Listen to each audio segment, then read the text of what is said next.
नमस्कार, आरटी भारत पर आपका स्वागत है। और आज की रादौर की हम सबसे बड़ी खबर आज आपको दे दें। वो सबसे बड़ी जो खबर है वो है कोरोना से संबंधित, क्योंकि कोरोना के जो मामले हैं लगातार बढ़ते जा रहे हैं रादौर क्षेत्र में। और आज की अगर बात करें तो रादौर क्षेत्र में जो है अब तक के जो रिकॉर्ड थे वो सभी रिकॉर्ड को जो है ध्वस्त करते हुए कोरोना के सबसे ज़्यादा मामले आज रादौर क्षेत्र से सामने आए हैं, जो कि एक दिन में रादौर क्षेत्र की अगर बात की जाए आज 21 जो मामले हैं वो सामने आए हैं, जो कि अब तक का एक रिकॉर्ड है। 7 दिन में 7 महिलाएं हैं और अन्य जो हैं वो पुरुष हैं।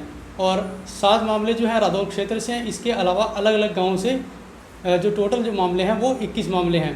जिस प्रकार से रादौर क्षेत्र में लगातार केस बढ़ते जा रहे हैं तो उसको लेकर क्या कुछ जो हैं लोग सोचते हैं और क्या कुछ हमारे साथ इस वक्त मौजूद हैं रादौर के पार्षद हैं और वरिष्ठ पत्रकार हैं रविंदर सैनी जी, उनसे चर्चा करते हैं कि जिस प्रकार से रादौर में मामले लगातार बढ़ते जा रहे हैं उसको लेकर वो क्या मानते हैं अभी जिस प्रकार से मामले सामने आ रहे हैं। रविंदर जी, पहले तो आपका आरटी भारत पर स्वागत है। धन्यवाद। रविंदर जी, जिस प्रकार से आप देख रहे हैं कि लगातार कोरोना का जो संकट है, जो कोरोना के जो मामले हैं वो रादौर क्षेत्र में लगातार पांव पसार रहे हैं। पहले एक मामला भी रादौर क्षेत्र में आ जाता था तो लोग काफ़ी भयभीत हो जाते थे, लेकिन लगातार जिस प्रकार से अब जो है संख्या लगातार बढ़ रही है, इसका मुख्य कारण क्या मानते हैं आप? देखिए, जो कोरोना संकट इस समय पूरे विश्व में छाया हुआ है, ये हमारे पूरे विश्व की समस्या है, ना कि किसी एक क्षेत्र की। लगातार कोरोना संक्रमण पूरे ही विश्व में पांव पसार रहा है। हमारे देश में भी कोरोना संकट लगातार बढ़ता ही जा रहा है। समस्या इसलिए भी बड़ी है कि इसकी कोई अभी तक कोई वैक्सीन हमारे पास नहीं है। पूरा विश्व इसमें लगा हुआ है कि वैक्सीन हमें जल्द से जल्द उपलब्ध हो सके, लेकिन फ़िलहाल हमें उसमें सफलता कोई नहीं मिल रही है। कोरोना संकट का जो समय है वो बहुत बड़ा ही गंभीर है, गंभीर विषय है। गंभीर इसलिए भी ज़्यादा है कि वैक्सीन नहीं है। अगर वैक्सीन होती तो शायद हमारा देश या पूरा विश्व अब तक इससे संभल गया होता। कोरोना का जो मामले अब तक लगातार बढ़ रहे हैं उसका एक मुख्य कारण यही है कि हमारी जागरूकता में कहीं ना कहीं अभी तक कमी दिखाई दे रही है। शुरुआत में जब कोरोना का मामले बहुत ही कम थे उस समय हम जागरूक थे, लेकिन अब धीरे धीरे जैसे कि कोरोना संकट बढ़ रहा है, हमारी ढिलाई भी बहुत बढ़ती जा रही है। लोग एक दूसरे से मिलने से नहीं घबरा रहे हैं, बाहर निकलने से नहीं घबरा रहे हैं, जैसे कोरोना को लोग भूल चुके हैं।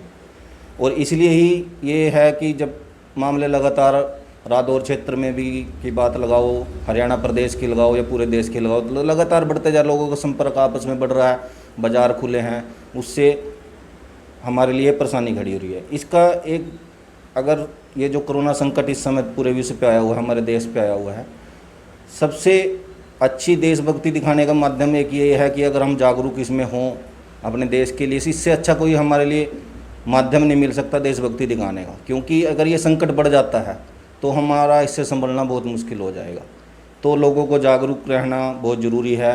घर से बाहर निकलते समय मास्क का प्रयोग करें, सोशल डिस्टेंसिंग का पालन करें, हाथों को बार बार अच्छी तरह से धोएं, साबुन से धोएं तो बहुत अच्छा है। अगर साबुन उपलब्ध नहीं है तो सैनिटाइज़र का प्रयोग अवश्य करें। बिल्कुल, देखिए जैसे आपने बताया कि लोग लापरवाह होंगे। जैसे काफ़ी दिनों से अगर बात की जाए, पहले जैसे अनलॉक नहीं था तो जैसे अनलॉक के बाद की जो हालत है वो ज़्यादा बदतर नहीं हुई है? हाँ, कह सकते हैं कि अनलॉक के होने के बाद हमारे मामले बढ़ चुके हैं, लेकिन सरकार के पास भी ऐसा कोई माध्यम नहीं है कि उसको रोक सके। सरकार प्रयास बहुत कर रही है, लोगों को रोकने का भी प्रयास कर रही है, जागरूक भी कर रही है, लेकिन जब तक हम खुद इस अपनी जिम्मेवारी को नहीं समझेंगे तब तक हम इससे पार पाना हमारा बहुत मुश्किल है। रविंद्र जी, अगर बात की जाए जिस प्रकार से मामले सामने आते हैं तो नगर पालिका का क्या रहता है उसके बाद? नगर पालिका की तरफ से भी लोगों को समझाया जा रहा है, जागरूक किया जा रहा है। जो हमारे वार्ड के पार्षद हैं सभी जागरूक पार्षद हैं। हमारा एक पार्षद भी इसमें कोरोना से पीड़ित मिला है, लेकिन वो इसीलिए कि हमारी मजबूरी, हम घर पे नहीं रह सकते, हमें लोगों के बीच भी जाना पड़ेगा। लोग हमसे मिलने भी आते हैं, हम उनको भी दरकिनार नहीं कर सकते, लेकिन फिर भी हम जैसे हमारे पास कोई आता है उसको भी समझाया जाता है, सोशल डिस्टेंसिंग के बारे में बताया जाता है। नगर पालिका के जो कर्मचारी हैं वो भी लगातार अपनी जिम्मेवारी निभा रहे हैं। सफाई कर्मचारी हमारे सफाई में लगे हुए हैं, स्वच्छता दूत के तौर पर, अच्छा कोरोना योद्धा के तौर पर कार्य कर रहे हैं। हमारे कर्मचारी नगर पालिका के जितने भी कर्मचारी हैं वो सभी अपनी अपनी जिम्मेवारी को पूरी अच्छी तरीके से निभा रहे हैं। बिल्कुल रविंद्र जी, देखिए अगर बात की जाए नगर पालिका की तो लगातार हमारे पास कुछ हमारे दर्शक हैं, उनके लगातार फ़ोन भी आते हैं, मैसेज भी आते हैं कि आजकल जो है क्या होता है कि जहाँ पर कोरोना पॉजिटिव जो केस आ जाता है उसके बाद वहाँ पर सैनिटाइज वगैरह का जो है उचित प्रबंध नहीं किया जाता, उसके लिए क्या कुछ प्रयास चल रहा है? नहीं, ये ऐसा तो नहीं है कि सैनिटाइज नहीं किया जाता है, कुछ एक मामलों में हो गया होगी, देरी हो चुकी होगी, लेकिन ऐसा नहीं है कि बिल्कुल भी वहाँ ध्यान नहीं दिया जा रहा है। नगर पालिका जितने भी कर्मचारी हैं, हमारा रादौर का प्रशासन है, पूरा सतर्क है और पूरे अच्छी तरह से उसको सैनिटाइज करने में अगर कहीं कमी है तो अगर हमारे संज्ञान में कुछ इस तरह के मामला आपके माध्यम से या डायरेक्टली आता है तो उसको भी दूर करने का पूरा प्रयास किया जाए। बिल्कुल, देखिए ये थे अपना पार्षद भी हैं और रविंदर सैनी जी और पत्रकार भी हैं। इन्होंने साफ कहा कि कहीं ना कहीं जो जिस प्रकार से रादौर क्षेत्र में और शहर में मामले बढ़ रहे हैं उसमें कहीं ना कहीं हमारी जागरूकता की जो है वो कमी है, क्योंकि जो सरकार द्वारा और प्रशासन द्वारा जो हिदायतें जो दी गई हैं, ये हमें नहीं सोचना चाहिए कि सरकार ने हमारे लिए जो है अनलॉक 4 किया है, हमारे फ़ायदे के लिए किया है, लेकिन उसमें भी हमें जागरूक होने की ज़्यादा ज़रूरत है, क्योंकि जिस प्रकार से ये मामले जो बड़े हैं वो कहीं ना कहीं हमारी लापरवाही का ही मैं मानता हूँ कि नतीजा कहीं ना कहीं है। क्योंकि हम जिस प्रकार से बाज़ार वगैरह में भी अगर हम विज़िट करते हैं या कहीं अन्य जगह विज़िट करते हैं